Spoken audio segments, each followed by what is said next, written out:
দুদিনের ছুটি নিয়ে আমরা ব্যাগ কাঁধে বেরিয়ে পড়লাম।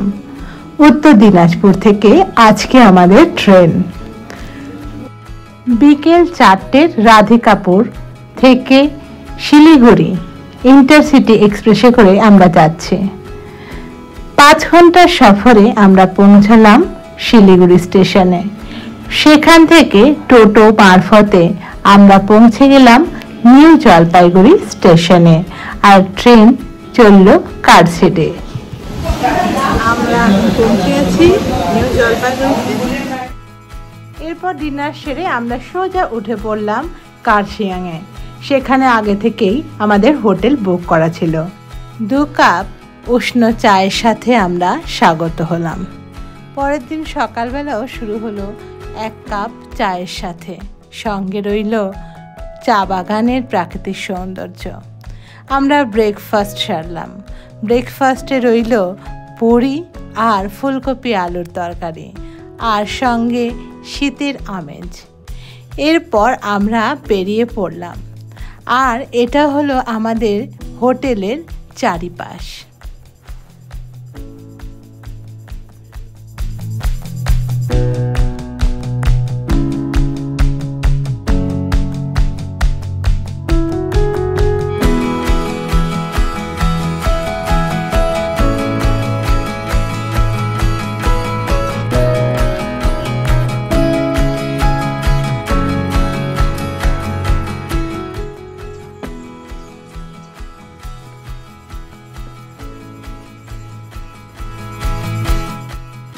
আমরা যে লোকেশনে ছিলাম সেই লোকেশনে পুরোপুরি ছিল চা বাগান দ্বারা আবৃত। তো সেই চা বাগানের রূপে মোহিত হয়ে আমি নিজেকে ভাসিয়ে দিলাম।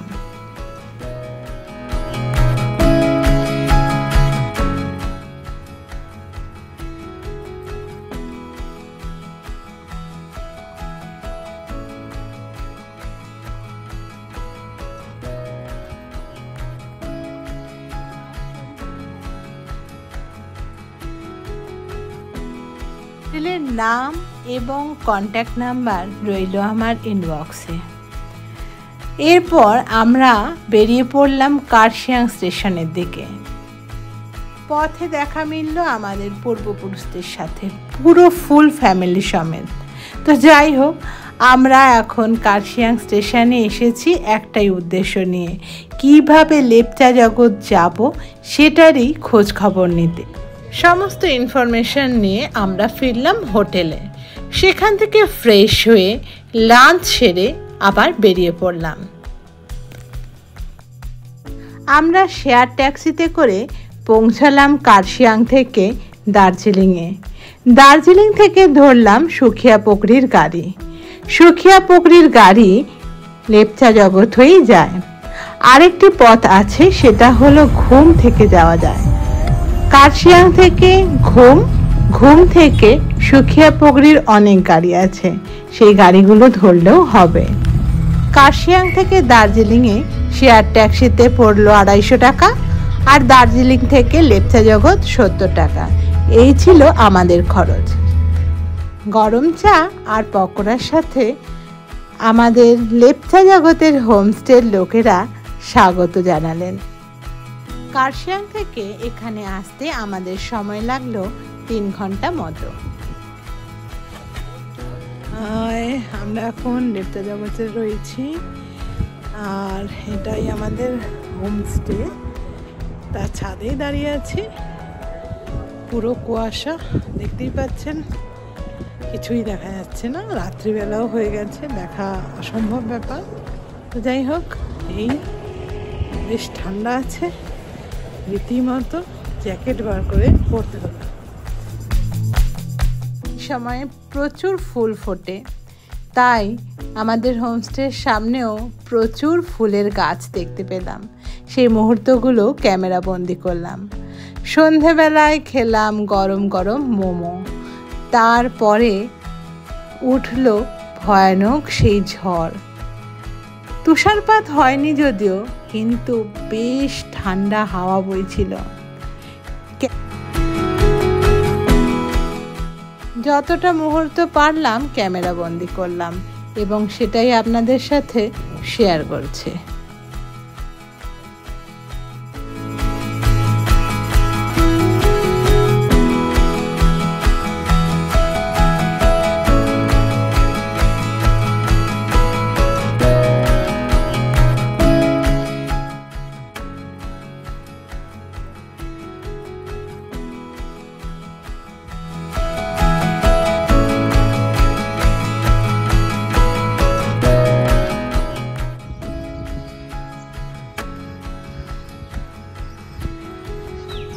পরের দিনটা শুরু হলো সুন্দর সূর্য উদয়ের সাথে।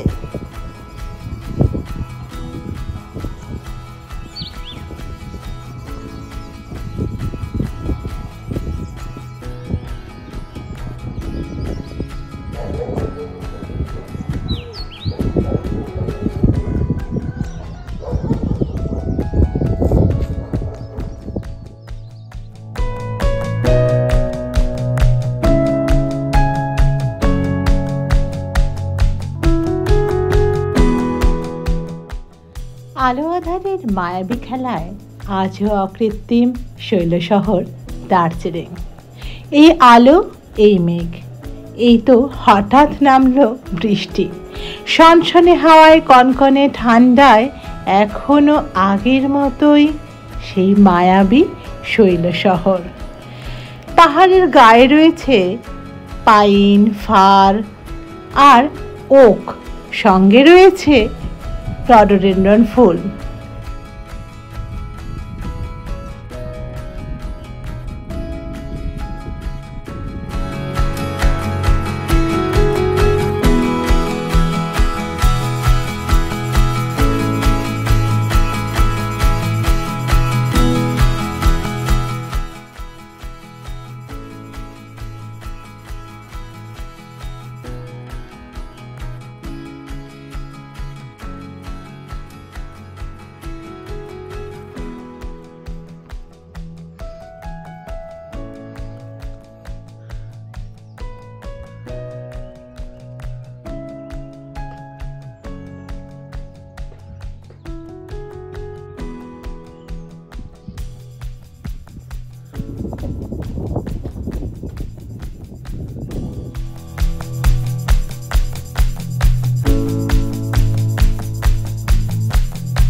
কাঁসার থালায় লুচি আলুর তরকারির সাথে ব্রেকফাস্ট সেরে আর চায়ের চুমুক দিয়ে বেরিয়ে পড়লাম। সঙ্গে সাথী হলো এই বন্ধুটি। আমরা এখন পৌঁছালাম একটা ভিউ পয়েন্টে। এখান থেকে কাঞ্চনজঙ্ঘার সুন্দর দৃশ্য তো দেখাই যায় এবং এখানে প্রাকৃতিক সৌন্দর্য অনবদ্য।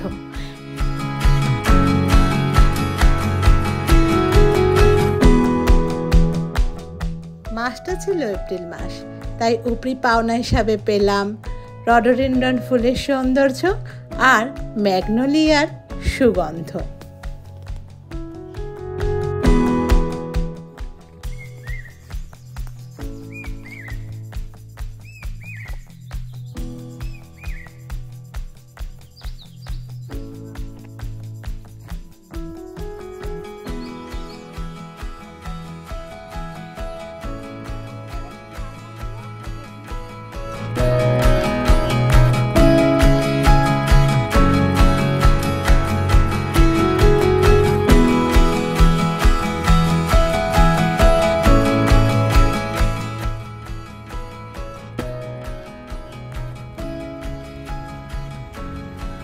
একটা ছোট্ট ট্রেলে যাচ্ছি, লোকটা সামনে যাচ্ছে।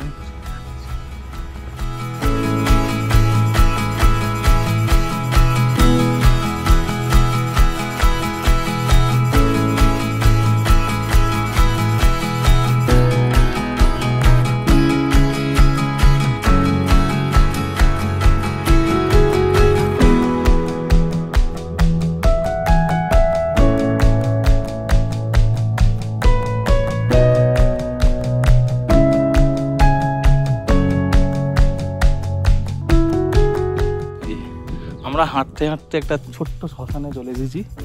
এটা একটা ছোট শ্মশান, চারিদিকে পাইনের জঙ্গল, পুরোটাই পাইনের জঙ্গলে ঘেরা।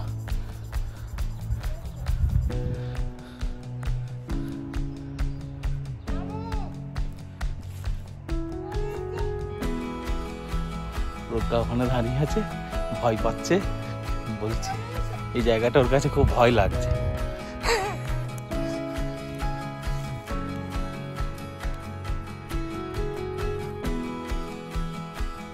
লেপচা জগৎ আসলে রডোডেনড্রন, পাইন আর ওক গাছে পরিবেষ্টিত একটি ছোট্ট গ্রাম, যেখানে লেপচা জাতির বাস। লেপচা আসলে সিকিমের আদিবাসী, কিন্তু তারা এখন বিভিন্ন পাহাড়ি জায়গায় বিক্ষিপ্তভাবে অবস্থান করে। সুন্দর প্রাকৃতিক সৌন্দর্যের জন্য এই লেপচা জগৎ বিখ্যাত। এখান থেকে সুন্দর সানরাইজ আর সানসেট দেখা যায়, আর বার্ড লাভারদের জন্য এটি একটি অন্যতম স্থানও বটে।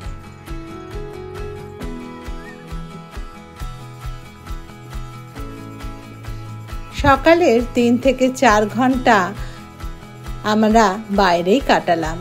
এরপর লাঞ্চ সেরে আমরা বেরিয়ে পড়লাম বাড়ির পথে। আসার পথে লাকিলি আমরা একটা গাড়ি পেয়ে গেলাম ডাইরেক্টলি ঘুমে আসার জন্য। ঘুম থেকে আমরা আবার একটি শেয়ার ট্যাক্সি ধরলাম। শেয়ার ট্যাক্সিতে করে পৌঁছালাম শিলিগুড়ি জংশনে।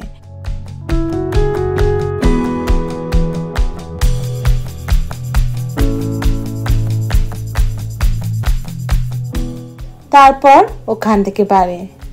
আজকের গল্প এই অবধি, আবার খুব তাড়াতাড়ি দেখা হবে। ভালো থাকবেন।